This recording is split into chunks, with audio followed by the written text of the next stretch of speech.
Президент Сооронбай Джеймбеков ко Дню матери встретился с многодетными матерями со всех регионов страны. В ДТП на трассе Бишкек-Ош пострадали 5 человек, и в Бишкеке состоялась конференция по данным Центральной Азии.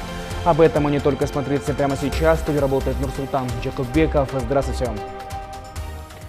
Президент Сооронбай Джеймбеков ко Дню матери встретился с многодетными матерями со всех регионов страны. Во встрече также приняли участие матери молодых кыргызстанцев, прославивших страну на международной арене. Глава государства наградил многодетных матерей орденом Батыр-Эне и вручил благодарственные письма матерям успешных молодых кыргызстанцев. Глава государства пожелал матерям огромного счастья, долгих лет жизни, уважения и любви детей. Напомним, указом президента 470 матерей награждены медалью Энеданка и 1135 орденом Батыр-Эне. Сегодня из рук главы государства 9 матерей получили ордена Батыр-Эне и 6 матерей благодарственные письма. Президент с благодарностью назвал каждую из матерей, которые прибыли на встречу со всех регионов страны, особо отметив Наталью Ослаповскую, которая воспитала 128 детей и на данный момент воспитывает 18 оставшихся без попечительства родителей. Я очень рада, что вот сегодня даже президент Кыргызстана, он пообещал к нам в гости приехать. Я очень хочу, чтобы наши дети, вот все, кто в нашей семье воспитывались, они знали, они понимали, что они любимые. То, что им не хватило в детстве, не досталось в детстве, все равно наш мир добрый, он любит их. В Бишкеке состоялась конференция по данным в Центральной Азии, которая посвящена обмену знаниями и опытом в области данных. В мероприятии приняли участие чиновники, аналитики, гражданские активисты и журналисты. В рамках конференции спикеры обсудили применение данных на местном, городском и региональном уровнях. Правительством Кыргызской Республики всемирно содействует реализации концепции открытых данных, которая является одной из основных платформ для успешной цифровой трансформации. При этом должен отметить, что концепция открытых данных у нас в стране закреплена законом, а инфраструктура открытых данных – это часть государственной инфраструктуры электронного управления. DataCon Central Asia – это конференция, которая посвящена данным в развитии, в обсуждении и о том, как мы можем использовать данные, чтобы принимать на них решения. И мы будем 2 дня обсуждать, и как применять данные, чтобы улучшить наши жизни. По итогам бизнес-форума ШОС расширение границ сотрудничества подписаны 11 соглашений и меморандумов на более чем $3 миллиарда. Из них на 2 миллиарда с Китайской Народной Республикой. Это сотрудничество в горнодобывающей отрасли, строительстве, информационных технологиях, образовании и других. Встреча бизнесменов прошла в рамках грядущего заседания саммита глав государств ШОС и госвизита председателя КНР Си Цзиньпина в Кыргызстан. Диана Мамекова о достигнутых договоренностях. Границы Шанхайской организации сотрудничества расширяются, а значит, укрепляется экономическая составляющая интеграции. Вступление Индии и Пакистана в Союз придало организации дополнительную силу. Уже сегодня ВВП стран ШОС составляет 20% мирового уровня, а это $15 триллионов. Экономика стран растет в среднем на 5%. Для государств-членов ШОС это устойчивая экономика, предпринимательство, туризм, энергетика и современные технологии. А для укрепления сотрудничества и организовываются такие площадки, как этот бизнес-форум. Встреча бизнесменов стран ШОС сопряжена с председательствованием Кыргызстана в организации. Объем товарооборота республики со странами ШОС составляет 71% от общего товарооборота Кыргызстана, а это около $5 миллиардов. И что самое важное, растет экспорт. Кыргызстан намерен увеличить эти показатели, сказал премьер, а для этого власти готовы к сотрудничеству с каждой страной-участницей ШОС в разных направлениях. Для Кыргызстана сотрудничество со странами ШОС – это прежде всего устойчивая экономика, успешное предпринимательство и инвестиции, модернизация транспортной инфраструктуры и энергетики, туризм и современные информационные технологии. Для взаимодействия в этих приоритетных направлениях правительством разработан и реализуется целый комплекс мероприятий.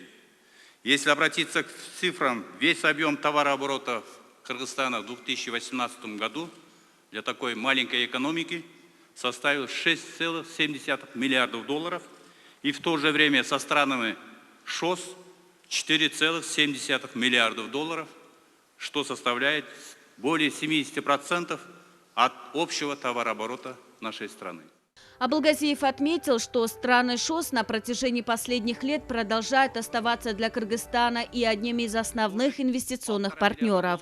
Так, в 2018 году объем прямых иностранных инвестиций, к примеру, из Китая, составил $245 миллионов с небольшим. Это недостаточный уровень, но вместе с тем также свидетельствует об имеющемся потенциале страны. Тем более на этом форуме подписано 11 соглашений и меморандумов.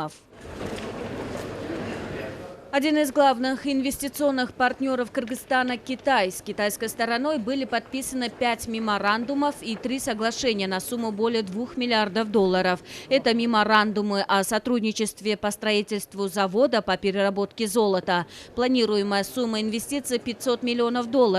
По созданию среднеазиатской биржи драгоценных металлов на $1,5 миллиарда.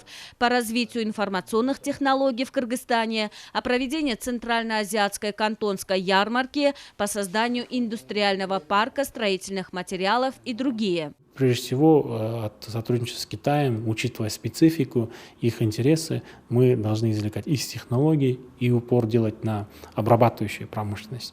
Именно обрабатывающая промышленность нам позволит получать все больше и больше добавленной стоимости.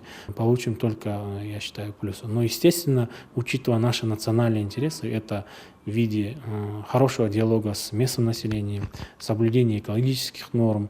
Еще один из подписанных с Китаем соглашений о строительстве завода по выпуску стройматериалов, основанных на инновационных технологиях. Сумма инвестиций – $3 миллиона.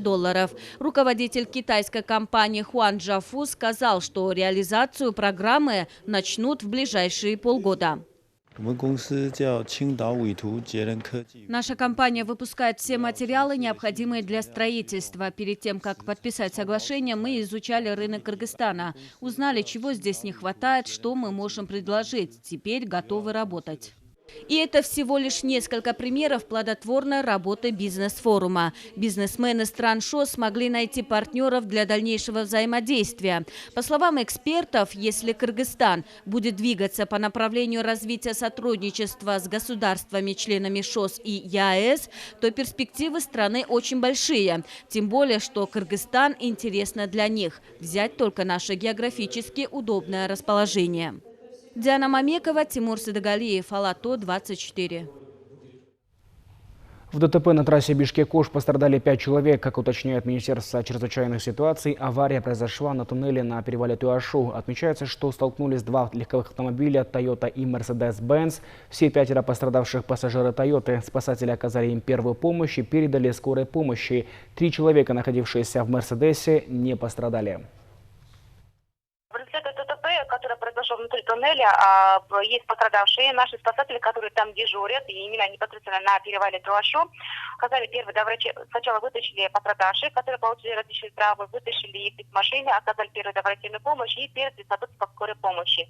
Они были доставлены в городскую больницу города Карабалты.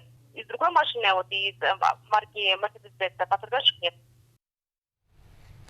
Делегация из Кыргызстана посетила в Кишиневе Республиканский центр психопедагогической помощи, который является основной службой поддержки детей с ограниченными возможностями здоровья, обучающихся в школах. Эта служба пришла взамен старой психолого-медико-педагогической консультации, оставшейся со времен Советского Союза, основной задачей которой было ставить детям диагнозы и отправлять в интернаты. В Кыргызстане такая служба еще существует, и пока, согласно ее положению, все еще направляет детей в детские дома и интернаты. Согласно новой концепции инклюзивного образования, принятая недавно Министерством образования и науки, эта консультация у нас тоже будет преобразована в Центр психопедагогической помощи, как это сделано в Молдове. Наша служба была организована при реформации медико-психопедагогических комиссий, которые раньше были, которые занимались отправкой детей в резиденциальные учебные заведения. Наша новая служба занимается совершенно имеет совершенно другие задачи. Мы занимаемся оцениванием потребностей детей, выявлением их сильных сторон и помощь детям, семьям и общеобразовательным школам, включение детей в общеобразовательный процесс. И к этому часу у нас пока все. Оставайтесь на общественном Первом канале.